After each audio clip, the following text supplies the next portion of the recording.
PM Modi ने Rishikesh AIIMS में oxygen plant का उद्घाटन किया। इसके साथ ही प्रधानमंत्री ने एम्स से वर्चुअली देश भर के मेडिकल कॉलेजों, अस्पतालों में स्थापित करीब 35 पीएसए ऑक्सीजन प्लांट का भी शुभारंभ किया। कार्यक्रम में पीएम के साथ सीएम धामी भी रहे मौजूद।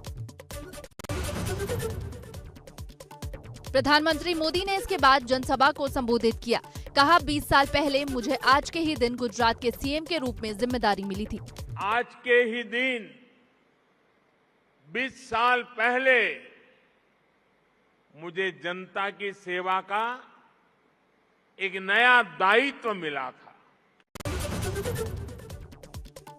प्रधानमंत्री नरेंद्र मोदी ने भारत माता की जय के साथ अपना संबोधन शुरू किया और कहा, उत्तराखंड की भूमि मेरे कर्म और मर्म की भूमि है।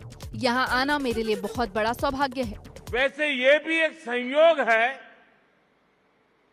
कि उत्तराखंड का गठन साल 2000 में हुआ और मेरी यात्रा इसके कुछ ही महीनों बाद साल 2001 में शुरू हुई। पीएम ने अपने देश की तारीफ करते हुए कहा, आज भारत मास्क और दवाएं निर्यात कर रहा है। भारत ने जो दिखाया वो हमारी संकल्प शक्ति, सेवा भाव और एकजुटता का प्रतीक है।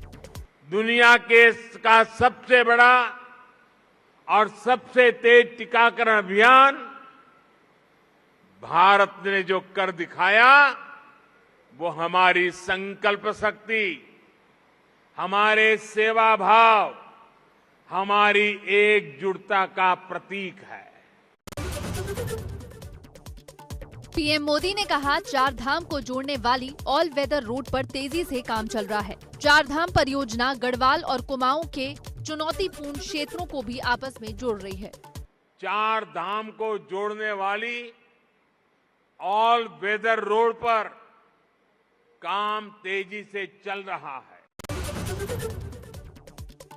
वाराणसी में T20 नेशनल दिव्यांग क्रिकेट टूर्नामेंट 2021 के समापन समारोह में सीएम योगी ने शिरकत की। पुरस्कार देने के साथ कृत्रिम अंग और सहायक उपकरण भी बांटे।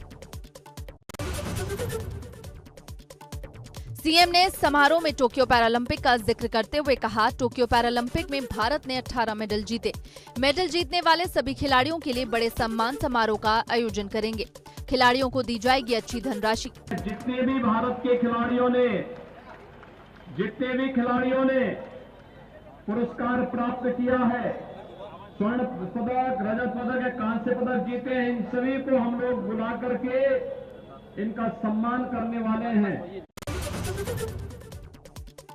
सीएम ने इस मौके पर प्रधानमंत्री की तारीफ करते हुए कहा, पीएम ने विकलांग की जगह दिव्यांग शब्द दिया। पिछले 7 साल के दौरान देश में दिव्यांगों के लिए सरकार ने कई कार्यक्रम आयोजित किए। आपने देखा होगा विगत 7 वर्ष के अंदर देश के अंदर दिव्यांग जनों के लिए कृत्रिम अंग उपकरण वितरण के अनेक कार्यक्रम आगे बढ़े। दिव्यांगों को संबोधित करते हुए सीएम बोले, आपने अपनी दिव्यांगता को खेल के सामने कभी बाधा नहीं बनने दिया। आपने साबित करके दिखाया कि हौसला और जज्बा हो तो व्यक्ति बड़े से बड़े मुकाम को हासिल कर सकता है। कार्यक्रम में जैसे ही प्रधानमंत्री नरेंद्र मोदी मंच पर पहुंचे, मुख्यमंत्री पुष्कर सिंह धामी ने उनका स्वागत किया। पीएम को शॉल पहनाई।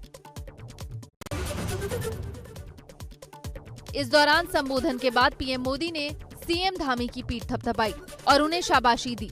ये देख सीएम का चेहरा खिल उठा। लखीमपुर कांड पर सुनवाई कल तक के लिए टली। यूपी सरकार की रिक्वेस्ट पर सुप्रीम कोर्ट में कल होगी मामले की सुनवाई। सरकार की तरफ से गरिमा प्रसाद ने कहा, मामले को कल सुना जाए जिससे हम बेहतर पक्ष रख सकें। लखीमपुर कांड पर सुप्रीम कोर्ट ने यूपी सरकार से पूछा, हम जानना चाहते हैं आरोपी कौन है, आरोपी अब तक गिरफ्तार क्यों नहीं हुआ।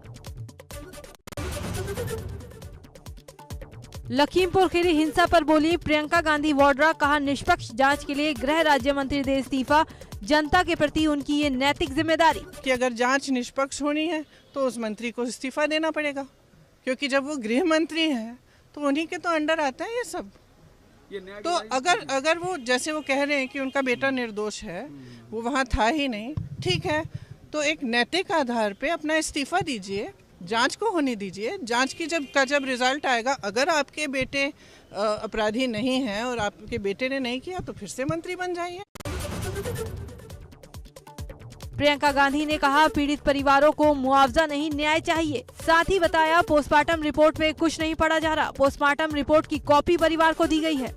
कश्यप जी के पिताजी सबने यही कहा, सबने कहा हमें सिर्फ न्याय चाहिए। भाजपा सांसद वरुण गांधी ने किसानों के समर्थन में किया एक और ट्वीट। वीडियो पोस्ट कर लिखा, प्रदर्शनकारियों को हत्या से चुप नहीं कराया जा सकता। किसानों के निर्दोष खून के लिए जवाबदेही होनी चाहिए, उन्हें न्याय मिलना ही चाहिए। किसानों के सामने ऐसा संदेश नहीं जाना चाहिए कि हम क्रूर हैं। लखीमपुर खीरी कांड पर अखिलेश यादव का ट्वीट, कहा हिंसा के नए वीडियो के साक्ष्यों के बावजूद सरकार को कुछ नजर नहीं आ रहा। भाजपा को सत्ता के दम का मोतियाबिंद हो गया है। सरकार की ये निष्क्रियता खुद में आपराधिक है, बेहद शर्मनाक और घोर निंदनीय है। लखीमपुर खीरी कांड की जांच करेंगे इलाहाबाद हाईकोर्ट के रिटायर्ड जज प्रदीप कुमार श्रीवास्तव। राज्यपाल आनंदीबेन पटेल ने जांच के लिए किया नियुक्त। एकल आयोग ही करेगा मामले की जांच। जांच आयोग का मुख्यालय लखीमपुर में बनाया जाएगा। 2 महीने में आयोग को अपनी जांच पूरी करनी होगी। कानपुर के कारोबारी मनीष गुप्ता के मौत के मामले में होटल के अंदर का सीसीटीवी सामने आया। वीडियो में मनीष के शव को तौलिए से ढकने की कोशिश की जा रही है। मनीष को टांग कर लिफ्ट से नीचे ले जाते हुए दिखाई दिए पुलिसकर्मी। देश में फिर बढ़े कोरोना संक्रमण के मामले। पिछले 24 घंटों में 22,431 नए केस दर्ज, 318 लोगों की मौत, 24,602 लोग संक्रमण से रिकवर। केरल में एक दिन में 12,616 नए मामले रिपोर्ट, 134 मरीजों की गई जान। बुधवार को देश में वैक्सीन की 43,09,525 डोज दी गई, जिसके बाद वैक्सीन की डोज का आंकड़ा बढ़कर 92,63,68,608 हो गया। एक दिन में 14,31,819 सैंपल टेस्ट किए गए। अब तक 57,86,57,484 सैंपल टेस्ट। एक्टिव केस घटकर 2,44,198 हुए। अब तक कोरोना के 3,38,94,312 मामले आ चुके हैं सामने। 4,49,856 लोग गंवा चुके हैं जान। देश में अब तक 3,32,258 लोग हो चुके हैं ठीक। बाराबंकी के माती इलाके में बड़ा सड़क हादसा। डबल डेकर बस और ट्रक में हुई जोरदार टक्कर। दिल्ली से बहराइच की ओर जा रही थी बस। हादसे की सूचना मिलते ही स्थानीय लोग और पुलिस मौके पर पहुंची। सड़क हादसे में 14 लोग की मौत, कई लोग घायल। पुलिस ने घायलों को निकाला बाहर। जिला अस्पताल में चल रहा घायलों का इलाज। मुख्यमंत्री योगी आदित्यनाथ ने हादसे पर जताया दुख। मृतकों के परिजनों को 2-2 लाख, घायलों को 50-50 हजार मुआवजे का ऐलान। घायलों के समुचित इलाज के भी दिए निर्देश। बदायूं के कस्बा म्याऊं में आंगनबाड़ी केंद्र के गोदाम में लगी आग। गोदाम में रखा सारा सामान जलकर खाक। आग लगने के कारणों की जांच कर रही है पुलिस। मुरादाबाद में अस्पताल के बाहर खड़ी एम्बुलेंस में भयंकर आग लग गई। आग लगने से हॉस्पिटल में मचा हड़कंप। काफी मशक्कत के बाद आग पर पाया गया काबू। सिविल लाइन इलाके के कांट रोड का मामला। वाराणसी में संत चिंतामणि दिव्यांग स्पोर्ट्स एकेडमी काशी के उद्घाटन समारोह में मुख्य अतिथि के रूप में मंत्री अनिल राजभर हुए शामिल। कार्यक्रम में अंतर्राष्ट्रीय एथलीट दीपा मलिक को सम्मानित किया गया। पशुपालन विभाग में 15 करोड़ से ज्यादा के चारा घोटाले में हाईकोर्ट में हुई सुनवाई। प्रदेश के मुख्य सचिव को 4 महीने में जांच पूरी करने के निर्देश। तेल की कीमतों में फिर लगी आग। पेट्रोल की कीमत में 30 पैसे और डीजल की कीमतों में 35 पैसे प्रति लीटर का हुआ इजाफा।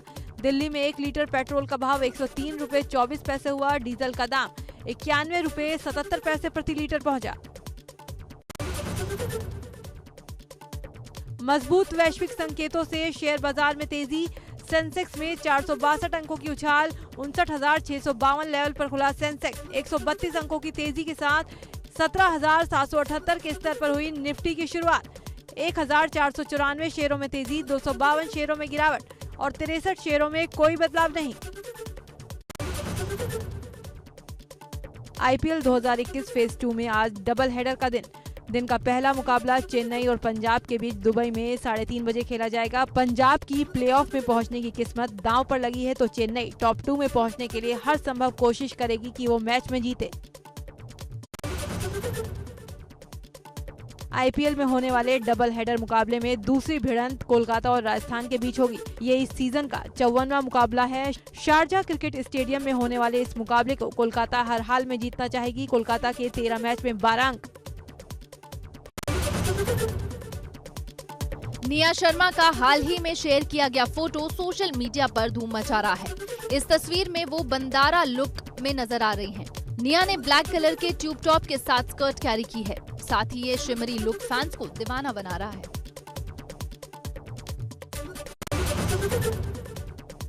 हाल ही में मलाइका अरोरा ने मेटालिक सिल्वर बॉडीकॉन आउटफिट में फोटोशूट कराया। मलाइका इस लुक में काफी स्टनिंग लग रही है। मेनका हरसिंगानी ने इस आउटफिट को डिजाइन किया है। मलाइका अपनी टोन्ड बॉडी फ्लॉन्ट कर रही है।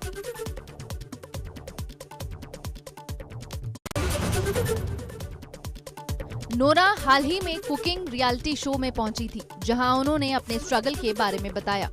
एक्ट्रेस ने बताया कि वो जब 16 साल की थी तब वो वेट्रेस का काम करती थी, जो उन्होंने करीब 2 साल यानी 18 साल की उम्र तक किया। इस काम के दौरान एक्ट्रेस को कई तरह की मुश्किलों का सामना करना पड़ा।